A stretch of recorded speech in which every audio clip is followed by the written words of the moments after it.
आज हम करेंगे question number first of exercise 1.2 का। ठीक है, ये क्वेश्चन बहुत ज़्यादा इम्पोर्टेंट क्वेश्चन है बोर्ड के पर्सपेक्टिव से। चैप्टर नंबर फर्स्ट को 6 नंबर अलॉट किए गए हैं, मतलब कि चैप्टर नंबर फर्स्ट में 6 मार्क्स के कोई भी क्वेश्चन आ सकते हैं, 6 मार्क्स का कुछ भी आ सकता है। तो उसमें से ये वाला क्वेश्चन 100% आएगा। ठीक है, तो इसको करने के लिए हमें क्या करना है, देखो, prove that root 5 is irrational. क्या प्रूव करना है कि रूट 5 इरेशनल है। ठीक है, ये प्रूव करना। हमें पता है कि रूट 5 इरेशनल ही होता है, लेकिन फिर भी हमें इसे प्रूव करना है। तो हम कैसे करेंगे, एक तरीका है कि हम पहले रूट 5 को रैशनल मानेंगे। हम रूट 5 को रैशनल मानेंगे और फिर हम खुद को ही गलत प्रूव करेंगे कि ये तो रैशनल नंबर है ही नहीं। अगर रैशनल नंबर नहीं है तो कौन सा नंबर होगा, इरेशनल नंबर होगा। ओके, क्या करना है, रूट 5 को रैशनल नंबर मानना है और रैशनल नंबर हम फिर खुद को ही गलत प्रूव करेंगे कि ये रैशनल नंबर नहीं है। अगर वो रैशनल नंबर नहीं है तो ये तो पता है कि रैशनल नहीं है, तो कौन सा होगा, इरेशनल नंबर होगा।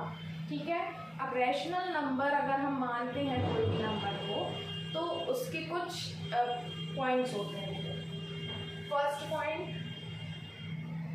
रैशनल नंबर है अगर, तो एक तो वो ए और बी की फॉर्म में होगा, मतलब कि फ्रैक्शन में लिखा जाएगा। कोई भी rational number a upon b की फॉर्म में होता है, मतलब फ्रैक्शन में हम उसको लिखते हैं। दूसरा पॉइंट क्या याद रखेंगे कि ए और बी का कॉमन फैक्टर क्या होगा, कॉमन फैक्टर होगा 1, ओनली 1। कोई भी रैशनल नंबर का कॉमन फैक्टर ओनली 1 होता है। मतलब कि अगर मैं यहाँ पे लिखूँ 2/7, ये एक फैक्टर है। ओके, अगर मैं पूछूं कि 2 किस किस टेबल में आता है तो मैंने लिखा 1 और 2 की टेबल में आता है। मैंने पूछा 7 किस किस टेबल में आता है तो 1 और 7 की टेबल में आता है। दोनों में से कॉमन क्या दिख रहा है हमें, 1। तो हमेशा याद रखना, कोई भी रैशनल नंबर का कॉमन फैक्टर हमेशा 1 ही आता है, उसके अलावा कोई भी कॉमन फैक्टर नहीं निकलता।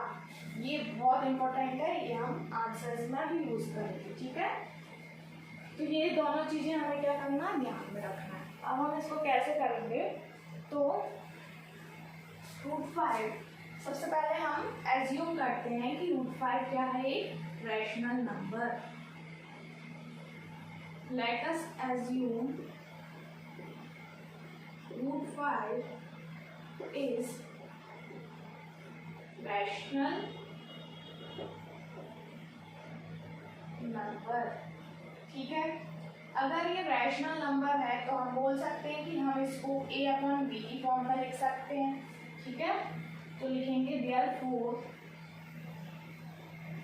Root 5 return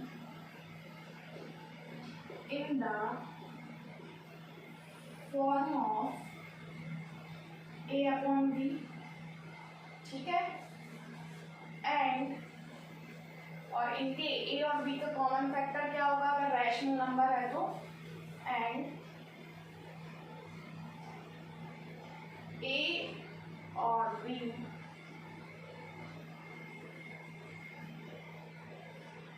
commonly divisible by 1, divisible by only 1। ये हमें ध्यान रखना है, ये हमें क्या करना है, ध्यान रखना है।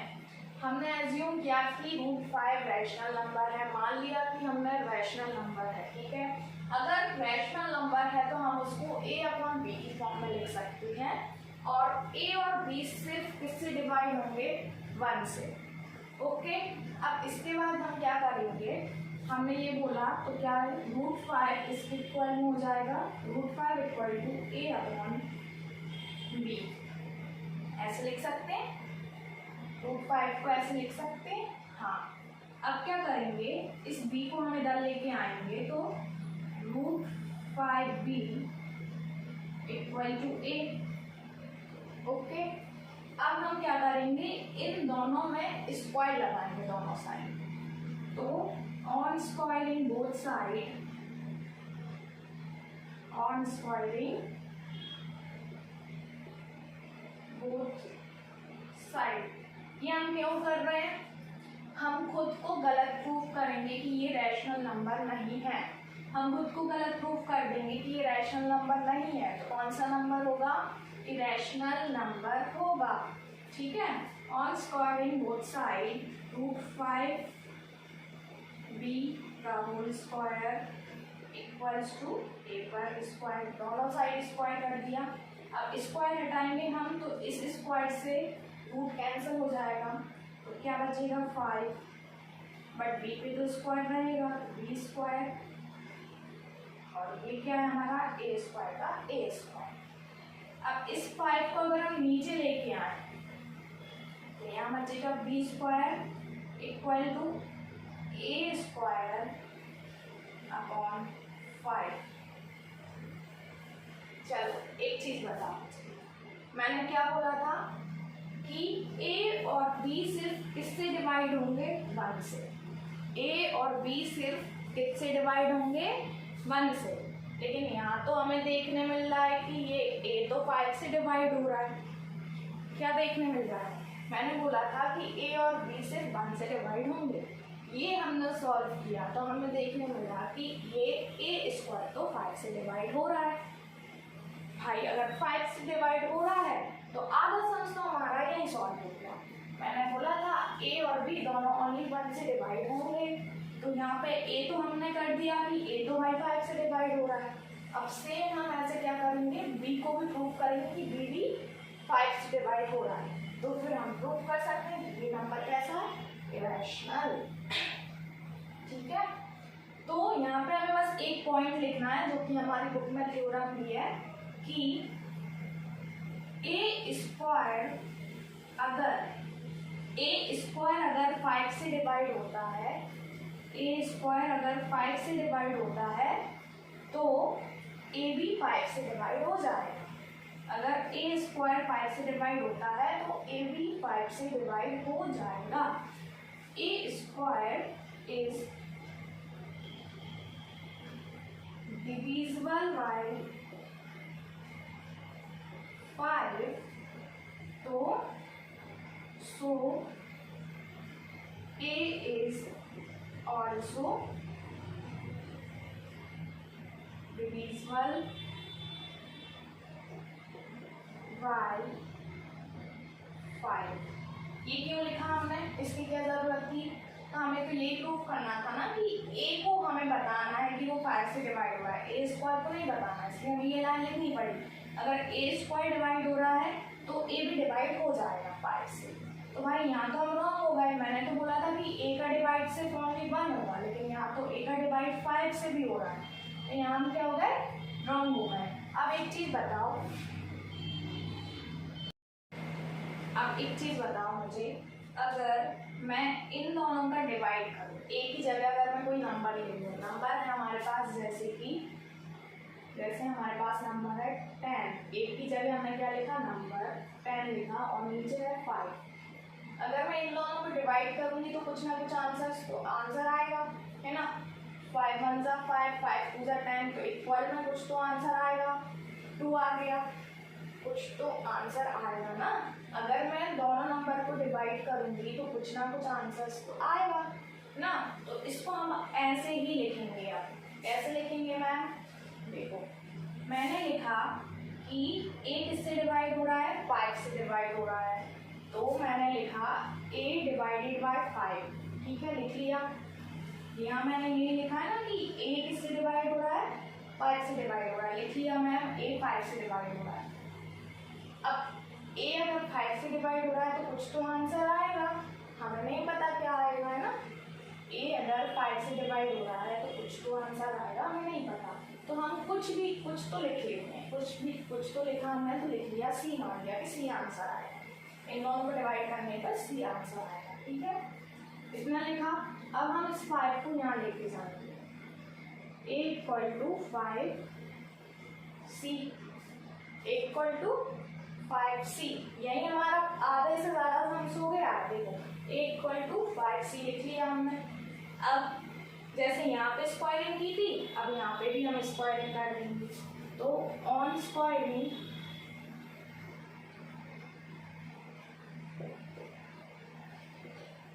बोथ साइड, तो a square equals to 5c का होल स्क्वायर। a स्क्वायर का तो a स्क्वायर ही रहेगा, 5 का स्क्वायर क्या होता है 25, तो हम लिख देते हैं यहाँ 25, और c का स्क्वायर तो c स्क्वायर, ये क्या हो गया 25c स्क्वायर। इतना समझ में आ गया होगा आई होप।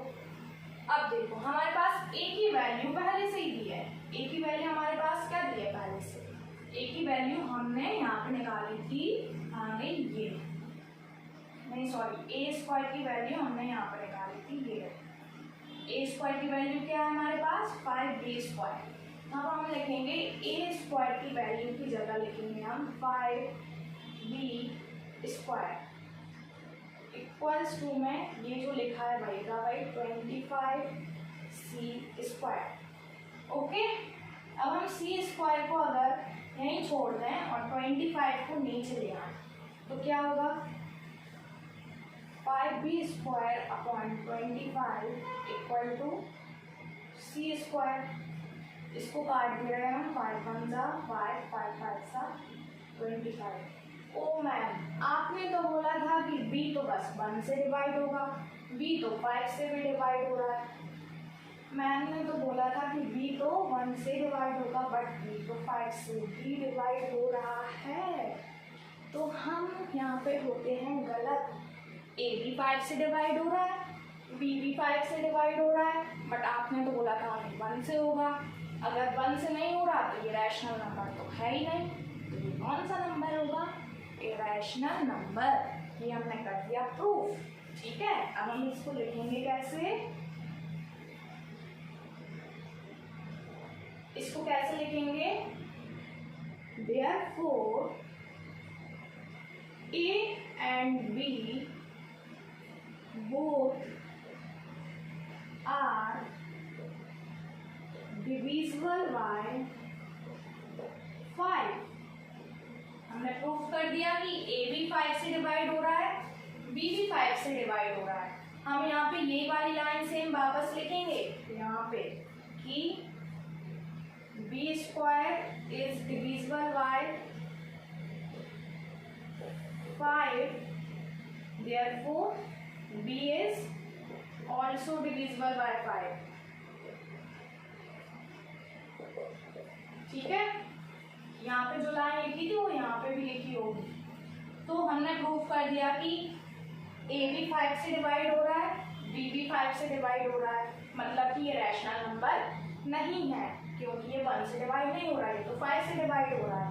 ठीक है, a and b both are divisible by 5, therefore √5 is a rational number।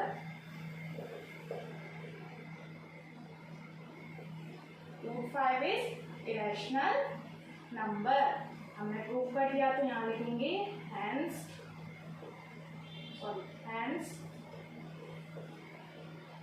Proof.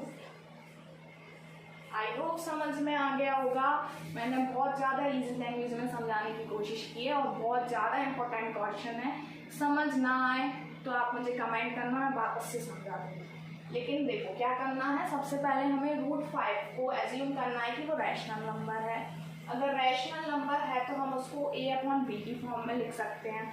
a/b की फॉर्म में लिख लिया तो a और b क्या होंगे, सिर्फ 1 से डिवाइड होंगे, हमने ये भी लिख लिया। लेकिन फिर हमने देखा आगे सॉल्व करके कि ये तो 1 से डिवाइड हो नहीं रहा, ये तो 5 से डिवाइड होगा, और हमें पता है कि रैशनल नंबर सिर्फ 1 से डिवाइड होते हैं, तो ये रैशनल नंबर नहीं है, तो कौन सा नंबर है, इरैशनल नंबर। ठीक है।